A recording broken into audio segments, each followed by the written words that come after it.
Ukraine và Nga tố nhau không ngừng pháo kích ở Donetsk, gây thiệt hại kinh hoàng. Nga, Mỹ công khai kế hoạch lâu dài liên quan xung đột Ukraine. Tổng thống Putin nói Ukraine bắn hạ nhiều binh sĩ tháo chạy, đồng thời bác tin đồn về lính đào ngũ Nga. CNN hé lộ, quan chức Mỹ xem xét cung cấp một loại vũ khí gây tranh cãi nhất cho Ukraine. Tổng thư ký NATO khuyên Ukraine không nên ngừng tấn công trong mùa đông, tránh tạo điều kiện cho Nga phục hồi sức mạnh. Tin tức khác, tình báo Mỹ cảnh báo Thổ Nhĩ Kỳ về các vụ anh kích ở Syria. Tỉnh Tây Java của Indonesia lại rung chuyển vì động đất mạnh. Tất cả sẽ được cập nhật ngay sau đây.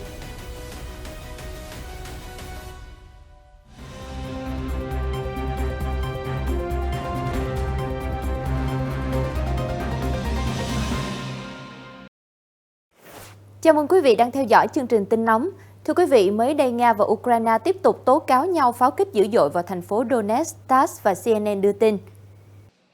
Theo TASS, phe ly khai thân Nga ở Donetsk ngày 8 tháng 12 cho rằng binh sĩ Ukraine đã bắn pháo từ hệ thống HIMARS do Mỹ viện trợ, tấn công vào làng Syatel.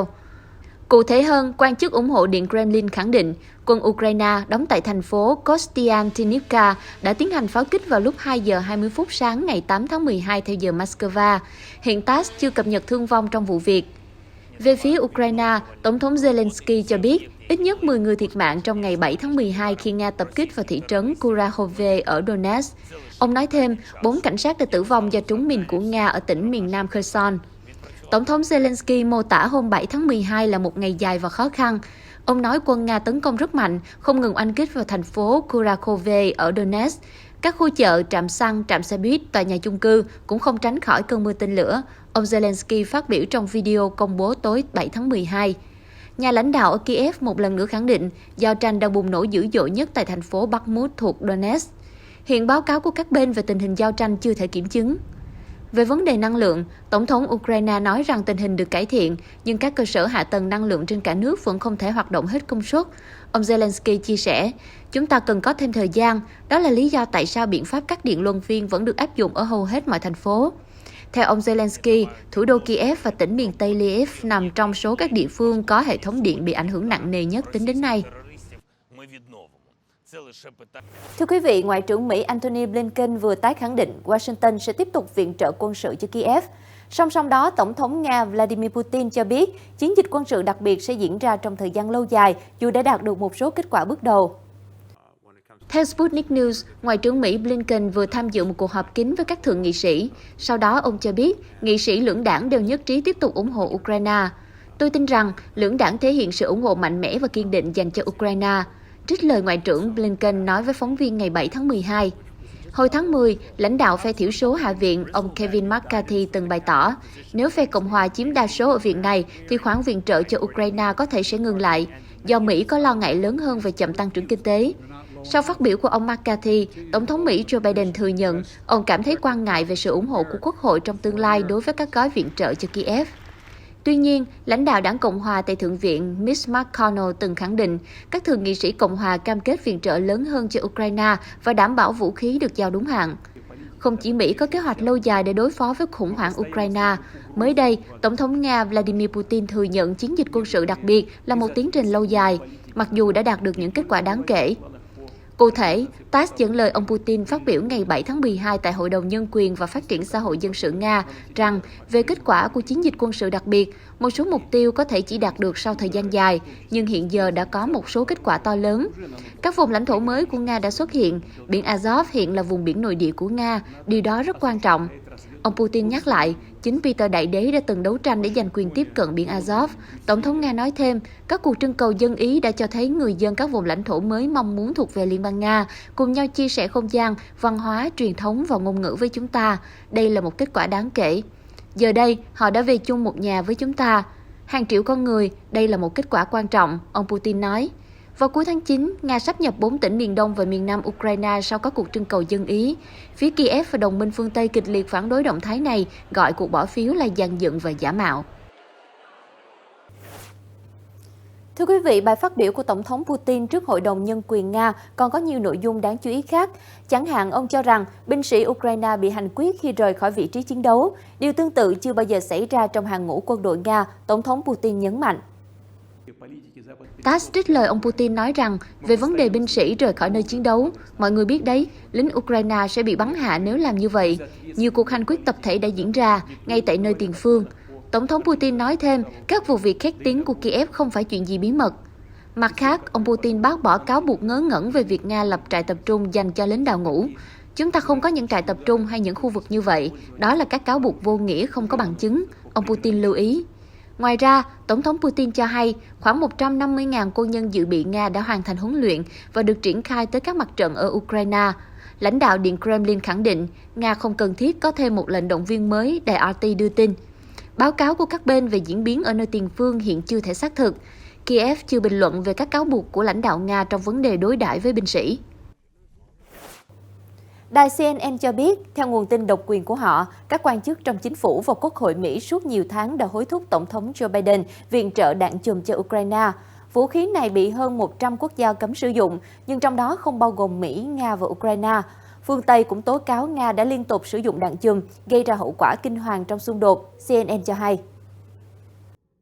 Ukraine đã đề nghị Mỹ hỗ trợ đạn chùm để dùng trong xung đột, và đây là một trong những vấn đề gây tranh cãi nhất ở Washington.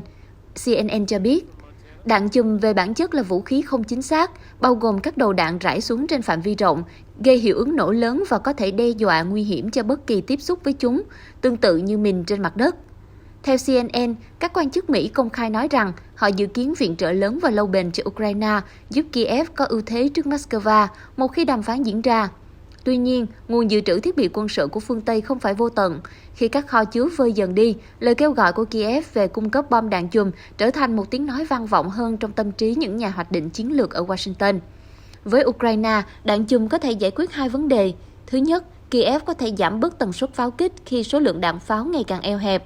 Thứ hai, Ukraine có thể lấp đầy khoảng cách chênh lệch về sức mạnh pháo binh so với Nga.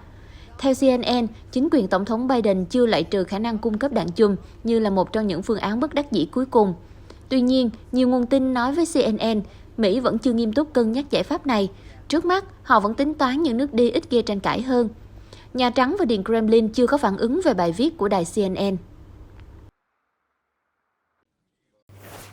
Theo báo Guardian, Tổng thư ký NATO Jens Stoltenberg nhận định Nga đang cố gắng đóng băng các cuộc giao tranh ở Ukraine trong mùa đông để chuẩn bị mở nhiều hướng tấn công mới vào đầu năm sau. Trong một sự kiện do báo Anh Financial Times tổ chức, ông Stoltenberg cho rằng các điều kiện để tiến hành đàm phán hòa bình vẫn chưa xuất hiện ở Ukraine. Theo Tổng thư ký NATO, phía Nga vẫn chưa có dấu hiệu muốn đàm phán, chưa thể hiện sự tôn trọng chủ quyền và toàn vẹn lãnh thổ Ukraine. Ông Stoltenberg nhắc lại tuyên bố của giới chức phương Tây rằng chính người Ukraine sẽ quyết định thời điểm chín mùi và các điều kiện để đối thoại hòa bình. Ông Stoltenberg cho rằng hầu hết các xung đột đều kết thúc trên bàn đàm phán. Tổng thư ký Stoltenberg kêu gọi các đồng minh NATO tiếp tục gửi vũ khí cho Ukraine trong suốt mùa đông để ngăn cản Nga cố gắng làm giảm nhịp điệu giao tranh nhằm phục hồi và tích lũy nguồn lực cho đợt tấn công mới vào mùa xuân. Quan chức hàng đầu NATO nhìn nhận, chúng tôi thấy rằng Nga đang cố gắng đóng băng các cuộc giao tranh trong mùa đông, hay ít nhất là trong thời gian ngắn. Họ đang muốn tái tổ chức lực lượng, bảo trì vũ khí và đốc thúc tinh thần của binh sĩ. Để rồi, họ sẽ mở đợt tấn công lớn vào mùa xuân tới. Ông Stoltenberg đánh giá phía Ukraine đang có động lực và không nên dừng nỗ lực tấn công. Ông Stoltenberg kết luận, điều trớ trêu chính là nếu chúng ta càng muốn hòa bình, muốn có giải pháp đàm phán, muốn Kiev thắng thế, thì chúng ta càng phải quyết liệt và khẩn trương đảm bảo nguồn hỗ trợ quân sự cho Ukraine. Phía Nga nhiều lần cảnh báo, việc phương Tây bơm vũ khí cho Kiev chỉ khiến xung đột thêm kéo dài và khốc liệt. Ngày 5 tháng 12 vừa qua, Bộ Quốc phòng Nga thông báo tiến hành cuộc tập kích lớn, chặn đứng dòng chảy vận chuyển binh sĩ và vũ khí của Ukraine đến các nơi tiền tuyến. Ở diễn biến khác, chia sẻ với nhật báo Nga Izvestia vào hôm 8 tháng 12, Thứ trưởng nước này, ông Sergei Ryabkov cho biết các cuộc đàm phán về ổn định chiến lược giữa Mỹ và Nga liên quan đến Hiệp ước Kiểm soát Vũ khí New START đã bị hoãn lại do hàng loạt vấn đề, chủ yếu đến từ sự thiếu thiện chí của Washington. Theo các nhà ngoại giao Nga, quyết định hoãn cuộc thảo luận về Hiệp ước New START được đưa ra một cách khó khăn nhưng là lựa chọn đúng đắn. Ông nói, đó là một quyết định chính trị đầy khó khăn. Những quan ngại về khả năng Mỹ can dự sâu vào cuộc xung đột ở Ukraine đã ảnh hưởng trực tiếp đến quyết định của Nga về việc duy trì các cuộc đối thoại với Hoa Kỳ. Sau cùng, chúng tôi quyết định hiện tại không phải là thời điểm thích hợp để đôi bên thảo luận về ổn định chiến lược. Cũng theo ông Ryabkov, lý do khác khiến Nga quyết định hoãn đối thoại về Hiệp ước New START là các cuộc họp với Mỹ thường diễn ra mà không xác định rõ và thống nhất hoàn toàn những vấn đề cốt lõi cần bàn luận. Phía Nga nhấn mạnh, nước này không chủ trương nhượng bộ trong các cuộc đối thoại về ổn định chiến lược với Mỹ. Tuy nhiên, Moscow sẵn sàng nối lại các cuộc đàm phán trên cơ sở công bằng và bình đẳng. Ngoài ra, vị Thứ trưởng khẳng định, Nga không cho rằng phải cắt đứt quan hệ ngoại giao với Hoa Kỳ vì giải pháp đối thoại vẫn còn hiệu quả. Ông cho rằng các kênh liên lạc với Hoa Kỳ vẫn cần thiết. Chẳng hạn, đôi bên có thể thảo luận vấn đề công dân Nga bị giam giữ ở Hoa Kỳ. Ngoài ra, Moscow vẫn cần liên hệ với Washington về nhiều vấn đề khác nhau. Dù vậy, ông Ryabkov lưu ý, quan hệ Nga-Mỹ vẫn còn nhiều trắc trở. Cho đến nay, hai nước vẫn thường xuyên trao đổi lập trường của nhau nhưng không tìm được giải pháp hữu hiệu để tháo gỡ nút thắt. Ông Ryabkov cũng lưu ý, nhiều tuyên bố và hành động cụ thể của Mỹ trong thời gian qua đang vượt lằn ranh đỏ, đặc biệt là trong vấn đề liên quan đến khủng hoảng ở Ukraine. Để đối phó với quốc gia mà ông cho rằng tinh vi và nhất mực chống đối Nga như vậy, Moscow phải kiềm chế và bình tĩnh. Hiện Mỹ chưa đưa ra bình luận nào liên quan đến thông điệp mới nhất của Thứ trưởng Nga. Reuters đưa tin hôm 7 tháng 12, thị trưởng Kiev Vitali Klitschko đã bác bỏ những lời chỉ trích của Tổng thống Ukraine Volodymyr Zelensky về việc chính quyền thủ đô chưa chuẩn bị tốt để giúp người dân vượt qua mùa đông, giữa lúc Nga vẫn không ngừng tiến hành các cuộc không kích nhắm vào cơ sở hạ tầng năng lượng. Vị thị trưởng cho rằng lời khiển trách của ông Zelensky có vẻ kỳ lạ và mang động cơ chính trị. Trong một bài phát biểu hàng ngày gửi đến toàn dân Ukraine vào tuần trước, Tổng thống Zelensky đã công khai khiển trách thị trưởng Kiev và cáo buộc chính quyền thành phố không cung cấp đủ nơi trú ẩn cho người dân, trong khi hệ thống năng lượng đã bị ảnh hưởng nặng nề sau các cuộc tấn công dữ dội của Nga. Hiện Ukraine đang tăng cường triển khai các trung tâm đặc biệt để cung cấp điện và nơi sưởi ấm cho người dân, trong trường hợp tên lửa Nga tiếp tục dội xuống cơ sở hạ tầng quan trọng, gây mất điện diện rộng.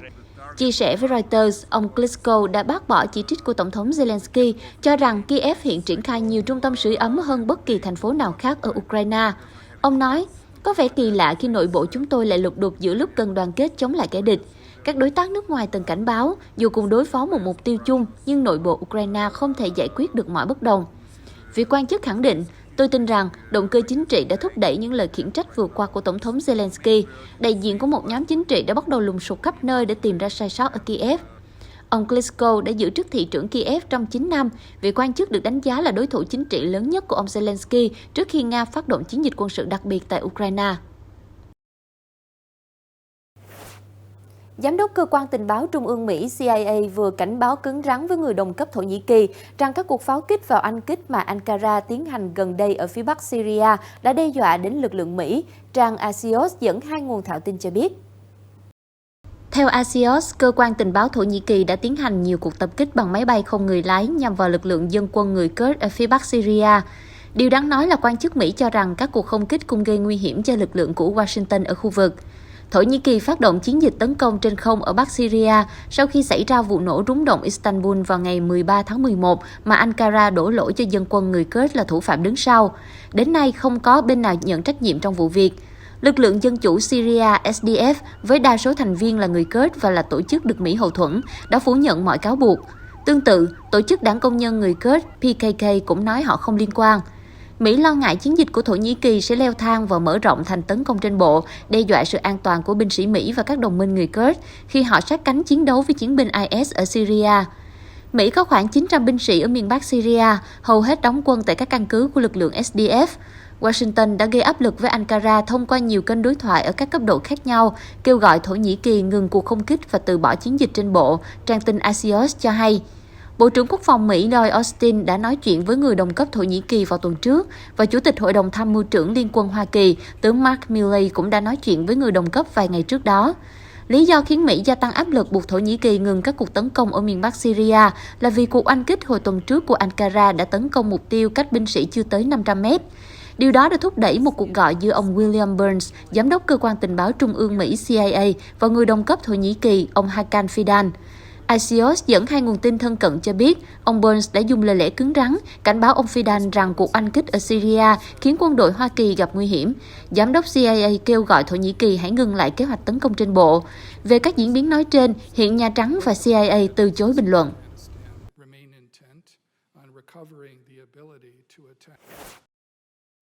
Thưa quý vị, các trận động đất đã liên tiếp xảy ra tại tỉnh Tây Java của Indonesia. Vào tháng trước, một trận động đất 5,6 độ Richter đã gây ra nhiều thiệt hại to lớn. Mới đây, khu vực này lại xảy ra một trận động đất khác với cường độ lớn hơn. Reuters cho biết, một trận động đất mạnh 6,1 độ Richter vừa xảy ra tại tỉnh Tây Java của Indonesia hôm 8 tháng 12, khiến người dân ở các khu vực gần tâm chấn phải sơ tán trong hoảng loạn. Cơ quan địa vật lý Indonesia cho biết, tâm chấn cách mặt đất 104 km, cách thành phố Sukabumi 22 km và không có khả năng gây ra sóng thần. Theo hình ảnh từ kênh tin tức TV1, người dân ở thành phố Sukabumi đã vội vàng rời bỏ nhà của mình. Trả lời phỏng vấn Reuters, người dân ở thủ đô Jakarta và các khu vực xung quanh cũng cho biết họ có thể cảm nhận rõ ràng rung chấn. Abdul Muhari, một quan chức của cơ quan khắc phục hậu quả thiên tai Indonesia cho biết, đến nay chưa có báo cáo nào về mức độ thiệt hại, cơ quan này vẫn đang đánh giá tình hình. Với vị trí địa lý nằm trong vành đai lửa Thái Bình Dương, khu vực có hoạt động địa chất mạnh mẽ do là nơi tiếp giáp giữa các mảng kiến tạo khác nhau của vỏ trái đất, Indonesia đã trải qua nhiều trận động đất kinh hoàng trong lịch sử. Vào năm 2004, trận động đất mạnh 9,1 độ Richter xảy ra ngoài khơi đảo Sumatra, miền Bắc Indonesia, đã gây sóng thần ở 14 quốc gia và cướp đi sinh mạng của 226.000 người. Tin tức vừa rồi cũng đã khép lại chương trình hôm nay. Cảm ơn quý vị đã quan tâm theo dõi. Xin chào tạm biệt và hẹn gặp lại.